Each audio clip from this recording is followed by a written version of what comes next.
सविता पंत अपने YouTube channel पे आप सभी का स्वागत करती हूँ। आज हम आप लोग के सामने मैं एक नाच पर के गीत लेकर आई हूँ। अगर अच्छा लगे प्यार दुलार आशीर्वाद जरूर दीजिए और गाना कैसा लगे कमेंट बॉक्स में जरूर बताइए। नार समूझावै चतुर होइ जा बालन, नार समूझावै चतुर होइ जा बालन। बार बार बरजे बागियावा में मती जा, बार बार बरजे बागियावा में मती जा। गिर जाई है ने भुला दबाई जय बालम, गिर जाई है ने भुला दबाई जय बालम। धन समूझावै चतुर होइ जा बालम, धन समूझावै चतुर होइ जा बालम।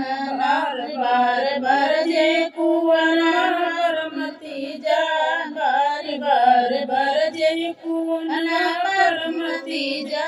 टूटी जई है लसरी लटकी जई बालम, टूटी जई है लसरी लटकी जई बालम।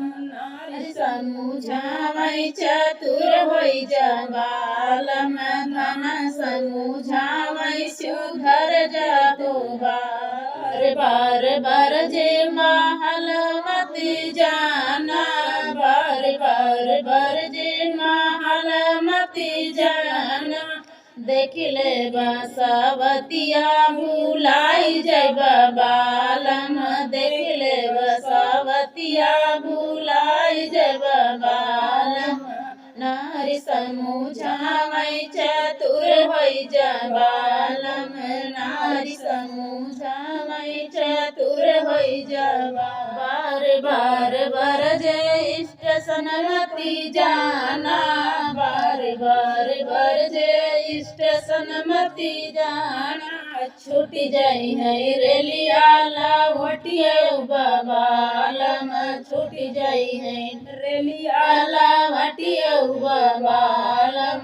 नारी समूझावै चतुर होइ जा बालम, नारी समूझावै चतुर होइ जा बालम।